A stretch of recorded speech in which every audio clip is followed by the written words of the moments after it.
201 202 dan di sini saya bertindak sebagai konselor. Halo, selamat malam. Malam. Kalau boleh tahu namanya siapa? Panggil aja Amel. Oke. Amel kesini naik apa, Amel? Tadi naik Gojek. Naik Gojek. Sendiri. Tinggalnya di Tanjung Duren. Tanjung Duren. Amel sekarang kesibukannya apa? Magang sambil kuliah. Magang sambil kuliah di semester? Semester 7. Oke, berarti Amel sekarang lagi sibuk menyusun skripsi ya? Iya, benar. Oke, Amel datang ke sini ada sesuatu kah yang ingin diceritakan kepada saya? Saya kira-kira ini ngerasa kayak ada problem gitu loh, kayak hubungan saya yang lama tuh berdampak sama yang sekarang. Hubungannya nih pacaran? Iya, hubungan pacaran. Masa apa tuh yang menjadi masalah Amel dari hubungan pacaran yang sebelumnya hingga berdampak sampai sekarang? Karena hubungan yang sebelumnya tuh saya tuh menjalin hubungan kayak toksik gitu loh. Toksiknya seperti apa, bisa diceritakan mungkin lebih luas? Kayak dilarang-larang gitu, mau keluar kerja tugas di luar kayak gitu-gitu. Dilarang untuk keluar tugas, jadi Pokoknya kayak cemburuan gitu deh kalau. cemburuan. Pokoknya cemburu. Sama siapa aja tuh? Misalnya biar sama perempuan tetap cemburu atau tetap dilarang? Sama perempuan, tapi maksudnya tuh bukan karena sama perempuan, karena banyak cowok gitu di tempat itu. Oh, jadi merasa kurang nyaman kalau Amel kayak keluar kemana, pergi kemana walaupun itu kerja tugas ya. Iya. Terus kalau boleh tahu itu sudah berlangsung berapa lama, Mel? Yang hubungan yang lama ya? Iya. Lupa sih, nggak nyampe setahun. Nggak nyampe setahun. Di Terus bawah putus 5 bulan. nyambung. Oh, putus nyambung. Menjalin hubungan itu berapa lama? Pokoknya nggak nyampe setahun. Nggak nyampe setahun, putus nyambung tapi Iya. itu ya. Oke. Sebelumnya kalian ini LDR atau sering ketemu atau satu kota di satu tempat? Nggak LDR, sering ketemu. Sekota ya. Oke. Kalau boleh tahu itu udah berapa lama? Maksudnya pacaran waktu kemarin tuh udah berapa lama waktu itu? Kapan ya? 2021 kalau nggak salah. 2020 apa 2001? Oh, berarti hampir 2 tahun ya? Iya. Hampir 2 tahun. Nggak nyampe lah 2 tahun. Nggak nyampe 2 tahun. Kalau boleh tahu, kan tadi Amel bilang bahwa waktu pacaran itu hubungannya toksik gitu kan, dan berdampak ke hubungan yang sekarang. Nah, apa sih dampak yang Amel dapat sampai itu berdampak banget sama kehidupan Amel sekarang? Kalau sekarang tuh kayak saya jadi ngerasa ngegampangin hubungan gitu loh, suka gampang bilang putus gitu. Oh gitu. Apakah waktu pacaran itu Amel ada trauma nggak? Nggak tahu, mungkin ya. Trauma karena dilarang-larang itu, apa ada masalah lain mungkin yang Amel terima waktu pacaran sama yang sebelumnya itu yang membuat Amel sekarang merasa kayak terganggu untuk pacaran sama yang lain, maksudnya lawan jenis yang lain gitu? Ini posesif sama cemburuan sih, lebih posesif. Terus waktu itu Amel waktu pacaran, kita kembali lagi waktu itu, Amel jadi waktu pacaran, waktu dilarang-larang itu Amel sering kayak ikutin apa kata dia, atau Amel kayak kayak menolak gitu, kayak misalnya sering berdebat gitu, kayak gitu? Awalnya sempet nolak sih, tapi ya udah ikutin aja, malas debat anjay. Jadi Amel orangnya kayak malas ribut, jadi diikutin aja gitu apa maunya. Oke. Dari situ mengganggu nggak sih ke pertemanan Amel sama teman-teman Amel? Kan bilangnya Amel itu posesi. Iya, benar-benar mengganggu. Karena pernah tuh di suatu kondisi dimana saya tuh harus milih antara teman saya apa dia gitu. Dan pada akhirnya Amel pusing banget. Dan pada akhirnya Amel saking pusingnya tuh sampai ya trauma banget. Jadi pada akhirnya Amel lebih memilih teman atau ke pacarnya waktu itu? pacar sih waktu itu. Masih agak ya gitu. Jadi sering dong kayak kayak pengen hangout bareng teman-teman tapi kan dilarang sama pacar kayak gitu. Jadi berdiam diri aja atau maksudnya berdiam di rumah aja atau emang dilarang, pacarnya pengen Amel pergi sama dia gitu? Apa disuruh tinggal di rumah aja? Sama dia. Oh, yang penting nggak kemana-mana gitu ya. Oke.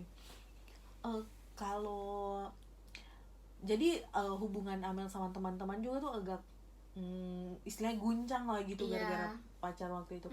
Teman-teman Amel ada sering kayak kasih masukan nggak untuk kayak misalnya Amel jangan kayak gitu deh, mending tinggalin deh cowok kayak gitu deh. Sempet ada sih. Sempet ada yang bilang kayak jauhin lah cowok kayak gitu. Terus Amel sendiri menerimanya? Kalau saya tuh menerimanya masih tetap positive thinking. Positive thinking ke cowok. Jadi lebih memilih untuk meneruskan hubungan itu. Padahal dalam diri Amel tuh kayak ini udah nggak benar. Iya udah nggak benar, tapi karena istilahnya kayak sayang, cinta gitu, jadi lanjutin aja gitu. Iya. Nah sampai pada akhirnya kan Amel putus nyambung nih. Putus emang yang bener-bener putus sampai nggak ada hubungan sampai sekarang nih. Gimana ceritanya tuh sampai emang kayak memutuskan udah kita nggak usah ada hubungan, kita selesai sampai di sini kayak gitu. Waktu itu apa ya, mungkin karena udah di titik capek juga kali ya. Udah males balik lagi, udah bener-bener cut. Jadi Amel yang memutuskan langsung. Oke. Nah kalau boleh tahu Amel sekarang ada pacar? Iya ada. Kan Amel tadi bilang ada berdampak ke diri Amel gitu. Apakah pacar Amel merasakan nggak? Maksudnya kayak sering nggak kalian jadi kalau sekarang Amel merasa pacar Amel seperti yang kemarin kah, atau maksudnya ada perbedaan kah? Enggak sih, enggak ada perbedaan. Ada perbedaan. Ada perbedaan. Oh, ada perbedaan. Kalau boleh tahu, kalau sama yang sekarang sudah jalan berapa lama? Berapa lama ya? Baru berapa bulan belum. Oh, baru berapa bulan. Tapi apakah Amel menerima kayak perlakuan kayak pacarnya dulu, kayak misalnya posesif atau apa gitu? Nggak ada sih. Nggak ada. Jadi kayak lebih santai gitu pacarnya ya. Jadi tapi kalau dari Amel sendiri ada sedikit ketakutan gak sih kalau untuk pacaran kayak gini?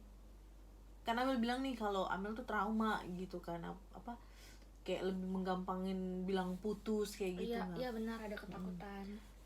Ketakutan itu kayak gimana? Kayak gimana ya? Kalau misalnya kayak udah, pokoknya jadi gampang bilang putus gitu. Kalau ada masalah-masalah walaupun sepele, itu masalah gitu. Sepele. Sampai sekarang? Iya. Pacaran sampai sekarang. Maksudnya pacar Amel yang sekarang komplain gak kalau Amel suka ngomong-ngomong kayak gitu? Komplain sih, komplain. Komplain itu kayak gimana, bisa diceritain gak? Kayak dia bilangnya tuh kayak, kok kamu gampangin hubungan gitu. bilang putus. Amel sampai sekarang emang kayak masih sering bilang putus gitu. Tapi dia menerimanya, maksudnya kan biasanya ada laki-laki yang kalau kayak Amel bilang putus nih, dengan gampangnya Amel bilang putus, apakah dia kayak ya udah putus aja, atau emang dia mau mempertahankan hubungan sama Amel? Yang ini nih, yang sekarang? Iya, yang sama yang sekarang. Mempertahankan sih. Dia lebih mempertahankan, mau mempertahankan hubungan meskipun Amelnya udah berkali-kali bilang mau minta putus apa segala macam. Tapi yang sekarang udah nggak posesif dong? Enggak. Kalau dari Amel sendiri, kan sebelumnya udah dapet pengalaman tuh diposesifin sama cowok. Apa Amel melakukan hal yang sama kah? Maksudnya kayak Amel juga posesif sama pacar yang sekarang, atau kayak biasa-biasa aja atau gimana? Kayaknya agak sih, mungkin karena dampak yang kemarin ya. Jadi kayak Amel sendiri kayak saya yang jadi posesif gitu. Amel sendiri langsung jadi posesif gitu gak sama cowoknya. Jadi lebih sering ngelarang-larang dong? Enggak ngelarang yang sampai berlebihan juga.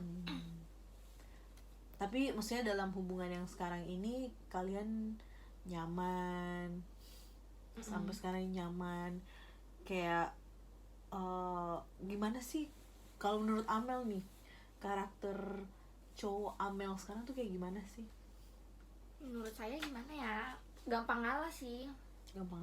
Selain itu ada yang maksudnya yang emang spesial banget sampai Amel maksudnya kayak memutuskan ya udah saya pacaran nih sama dia kayak gitu. Itu sih nggak gengsi buat buang ego. Nggak gengsi buat oke. Padahal Amel sendiri egonya tinggi atau gimana nih? Iya. Egonya tinggi tapi ditenangin sama cowoknya yang sekarang kayak itu. Jadi kayak seimbang lah sih maksudnya, ceweknya ego, cowok ada penenang kayak gitu. Ada mungkin ada lagi nggak sih Amel yang mau diceritakan lagi tentang masalah apa gitu? Itu aja sih. Oke, itu aja ya. Saya berharapnya kedepannya Amel lebih baik lagi dalam menjalin hubungan kayak gitu kan. Oh iya, kalau boleh tahu Amel umurnya berapa ya? Berapa ya? 22. Kalau pacarnya yang sekarang? Sama 22 juga. 22 Seumuran? 21 deh. 21, berondong ya. Iya. Lebih muda. Oke. Sebenarnya kalau di hubungan mereka, maksudnya kalau kayak dia 21, dia lebih kayak tenang, kalem gitu. Itu maksudnya kalau menurut saya itu jarang loh ada laki-laki di umur segitu kan. Biasanya laki-laki lebih emosinya lebih menggebu-gebu kan. Iya. Jadi saya harap ya Amel apa namanya, nyaman pacaran sama dia, kalau bisa sampai nikah kayak gitu kan. Dan saya doakan yang terbaik lah buat Amel. Oke, apa ada yang Amel mau ceritakan lagi? Udah sih itu aja sekarang. Oke, Amel kalau misalnya ada sesuatu yang ingin diceritakan bisa langsung datang ke tempat saya, menceritakan apa yang menjadi keluh kesah Amel. Saya di sini terbuka untuk Amel. Oke, terima kasih banyak Amel. Iya, makasih juga.